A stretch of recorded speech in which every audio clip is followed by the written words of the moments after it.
Welcome to Green TV, the show that focuses on Green Party candidates, independent Green Party candidates, and positive Green New Deal solutions. Solar jobs, geothermal jobs, rail jobs, eco jobs for the economy, efficiency jobs, weatherization jobs, and more trains and less traffic.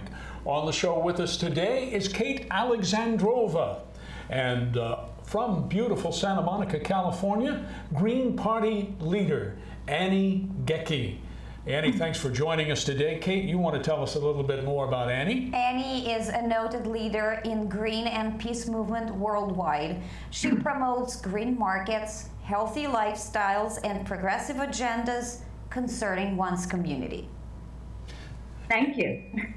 Annie, great to have you on the show. Let's start off, Annie, with tell us just a little personal information. Where you were born, where you grew up, and you got that great French name your mom and dad gave you, huh? Yes, I know. My maiden name is Anne Labourie. Lovely, lovely. Where were you born? Where'd you grow up, Annie? Okay, well, it's a little difficult. I sort of grew up in New York, London, and Paris.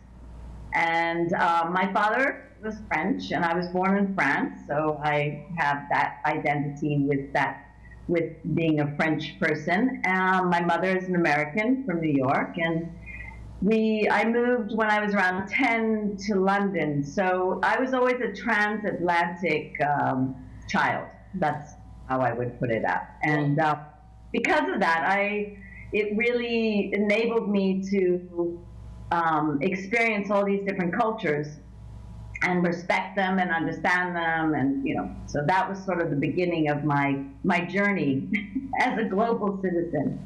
Well, I keep hearing that the Greens are much stronger in Europe, and America may want to catch up in this department. Why do you think Greens go strong in Europe, and what needs to be done in order for them to become equally as strong in the United States? Well, I think, first of all, culturally, especially in France, which is much more of what we call that naughty word, socialist type of based country, people are much more engaged in their politics than they are here in the United States. They know a lot more. They engage in it and are much more proactive. Europe is, also has a different foundation. I mean, their whole setup of their electoral process and everything else is very, very different. And the main thing, the biggest difference, and that's something that we worked on in the early days when the Green Party was first founded, was on, getting people educated about what does proportional representation mean. And in Europe, they respect that. They respect that if you get 10% of the votes, you get 10% of sort of being able to govern. You have a voice in the parliament or whatever. So the Europeans have been way more, especially the North and Western Europeans, have been way more progressive in their politics, and therefore a party like a Green Party has a much better chance. And then, of course, the major other factor is the fact that there's less, there isn't private money that is behind these political parties. Some of these countries actually, you can only get funded by the government depending on the proportion of the votes that you get, and so it's a much more fairer system to enable another political party to come in existence. You're watching Green TV with Kate Alexandrova and Green Party leader Annie Goeke. Annie, you started off talking about where you grew up, and that really gave you a great background for the starting of the Green Party, and I know that you have worked many years with Green parties all around the world, whether that was in Africa, South America, or Europe. Let's go Correct. back, if we could. I'd be very interested to hear, Annie. Now, tell us where you went to your secondary education, right quick. Well, I ended my, as a teenager in England. I did my O-levels, so it's a different system. And then I became a student of life. So Very good. You learned a lot there. Yes, I lived in Israel. I lived on a kibbutz for a year. And then from there, I lived in Africa. I lived in Kenya for a year. And then it's, from there, my life sort of started. And I really was very lucky because I had these incredible opportunities to be in places and different cultures and immerse myself in those cultures and experience, something that has really, the existence and the innocence and the purity of what those cultures used to be like in that many years ago has really changed. The globalization of the world has really changed the face of our, all the different communities around the world. But I was given this opportunity to be in these places before they were completely immersed with the Western sort of concept of globalization. Annie, we're already a third of the way through Green TV. Tell us about, if you would, the beginnings of the Green Party in the United States.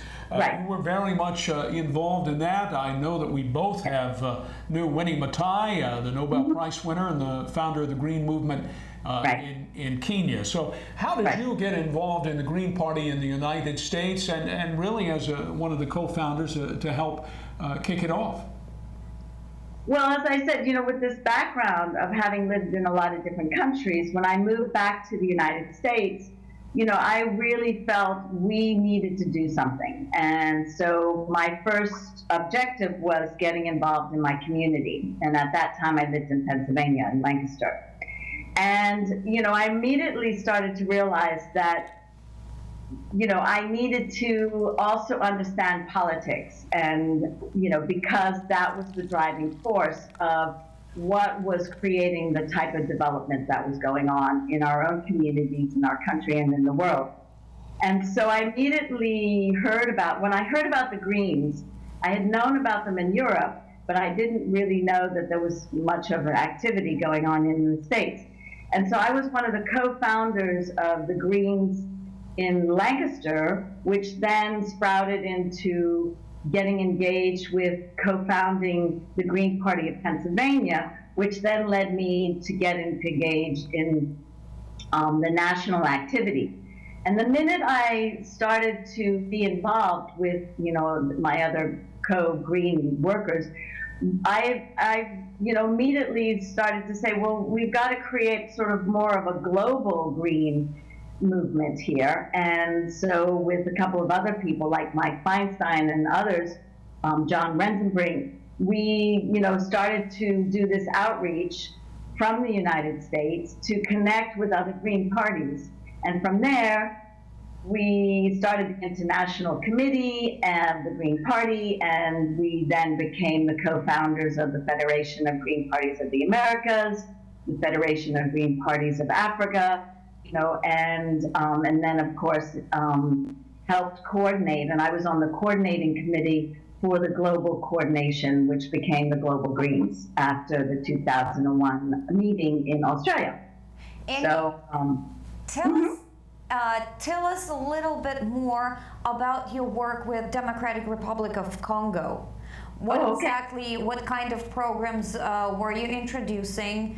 And tell us a little bit about this experience. This is an outgrowth of the Earth Institute, let me get the name right, Earth Rights Institute, that you're co-director of and co-founder of, Annie, right?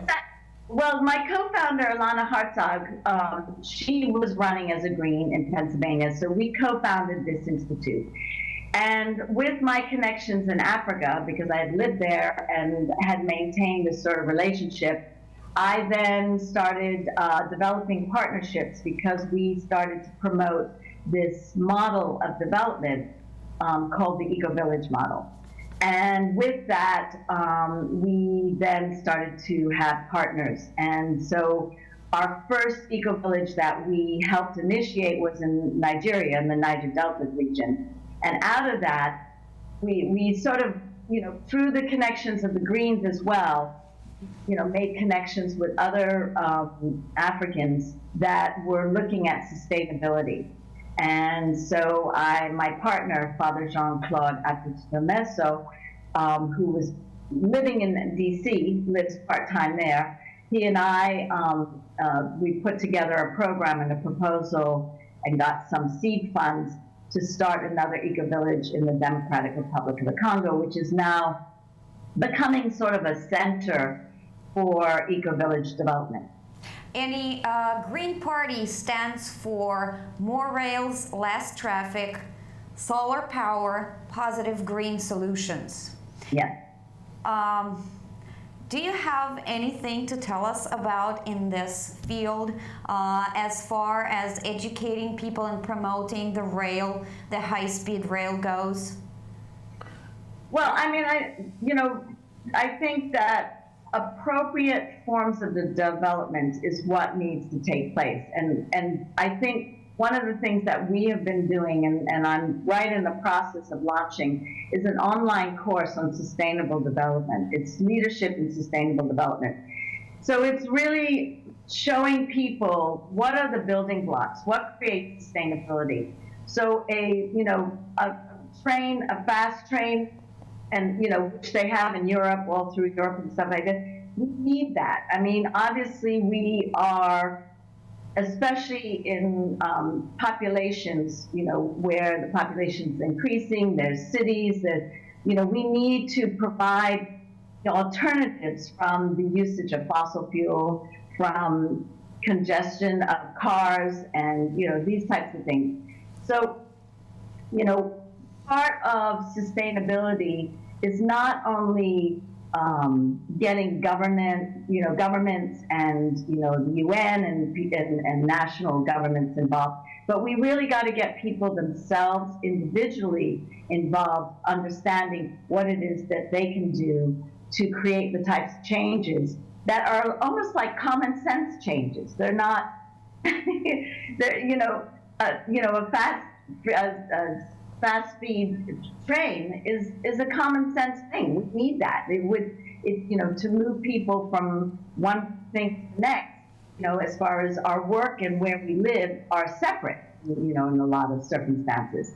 So, these are we need to start visualizing a future that's built and really is entrenched in sustainability. And that's what my work is about, whether it's on a political basis. I'm a commissioner here in Santa Monica. I used to chair the Commission on the Status of Women. It's always looking through that green lens.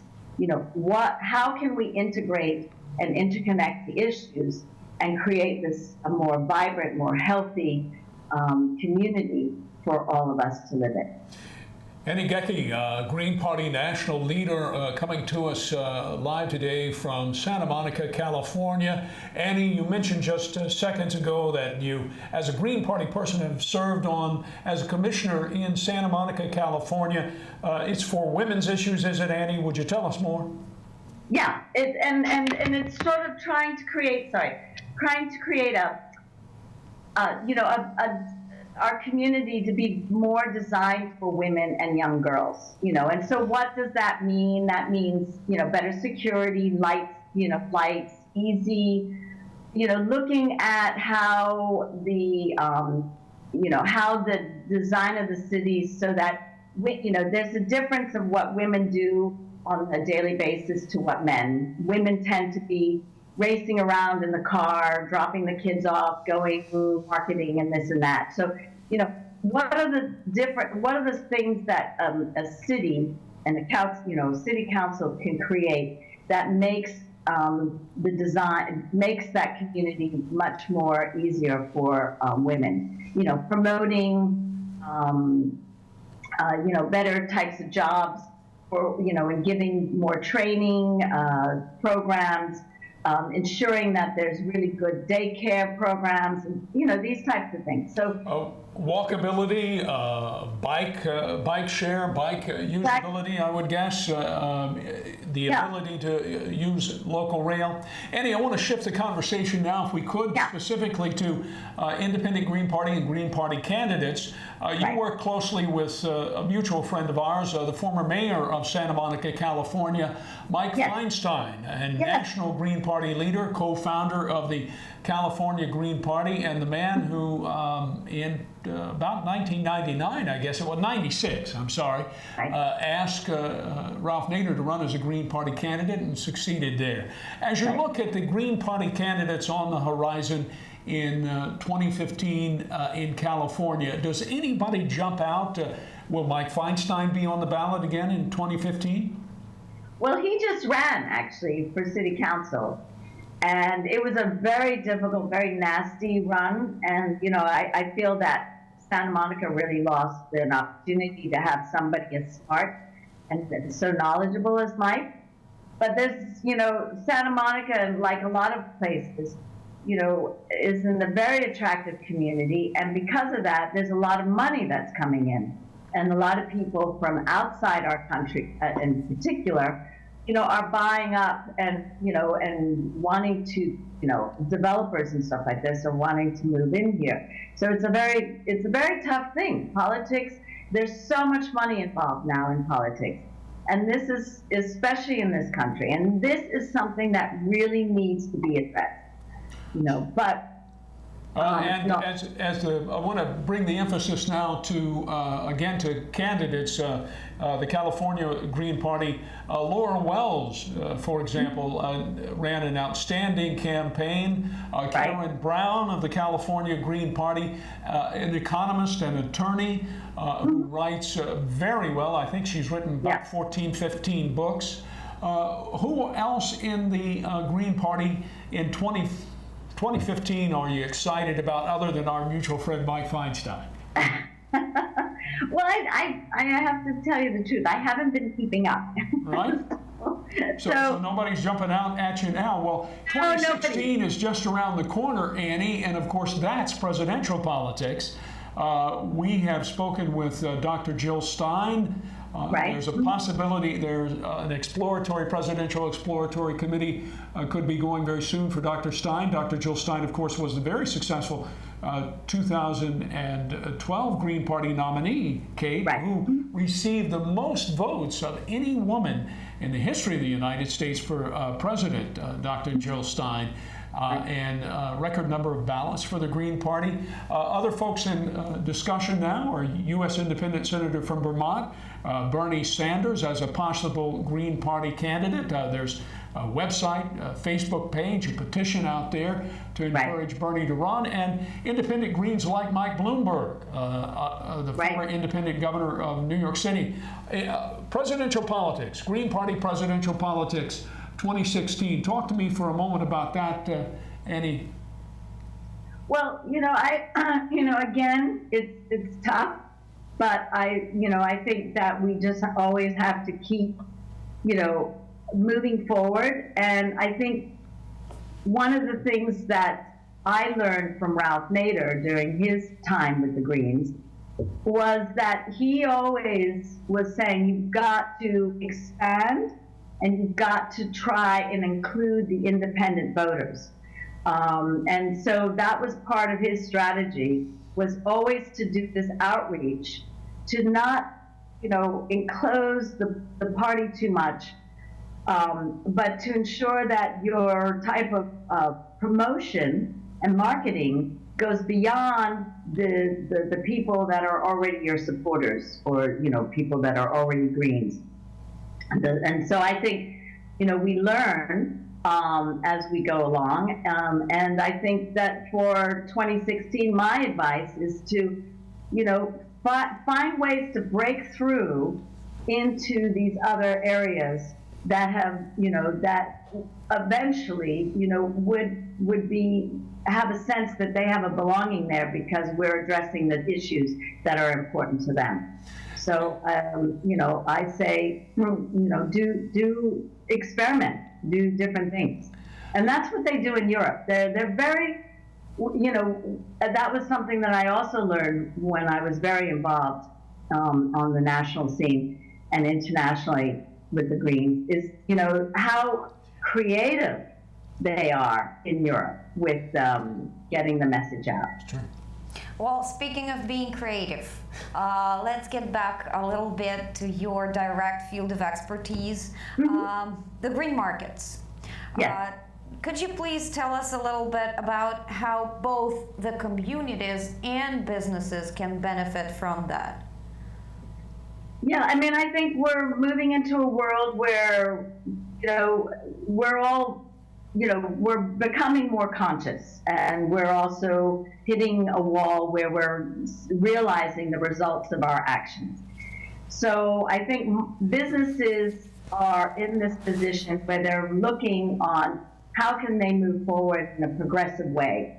And obviously this is a good marketing tool for them, because as more and more people learn about the issues and see what's going on, they themselves realize, well, if I'm going to manufacture and produce things, I need to ensure that the people that are buying these things have a sense that, we have thought it through and that we're trying to create a better world and a more sustainable world. So that's part of what I do, is I consult. And at the moment, there's a possibility that I'll be consulting actually for a country called Equatorial Guinea, and give them sort of some vision of where they can go in regard to issues that have to do with the socioeconomic capacity building for women and for the youth, and how can they switch their tourism into a more eco-tourism base. And so those are all businesses. That all has to do with hospitality and hotels and food, and so relating all of these things and seeing how they're all interconnected is sort of my expertise and skills. And businesses, I think, some of them are being forced, and others are wanting to be much more greener in their aspect of how they're up their company. You're watching Green TV with Annie Goeke, Kate Alexandrova. I'm Carey Campbell. Annie, I want to bring it back now to the independent Green Party politics that you were talking about, and it sounds like that the vision you're articulating there is exactly what the Independent Green Party and the Green Independent Green Party of Maine have worked with very successfully. Here in Virginia, of course, we have a large slate of independent Green Party candidates and Green Party candidates. At least a couple of Green Party candidates already have launched their 2015 campaigns. I'm running in an independent race, nonpartisan, for Braddock District Supervisor. Other independents, key independents in Virginia that have run as independent Green Party endorsed or nominees include Tom Moss, who was re-elected treasurer in Norfolk. Tom was the longest serving member of the House of Delegates in Virginia, and then ran for treasurer and as an independent Green re-elected down there. We've also were successful in putting a state senator who ran as an independent Green Party endorsed candidate, Russ Potts, for governor in 2005. And of course, the Independent Green Party has put the only woman in the history of Virginia on the ballot twice for U.S. Senate.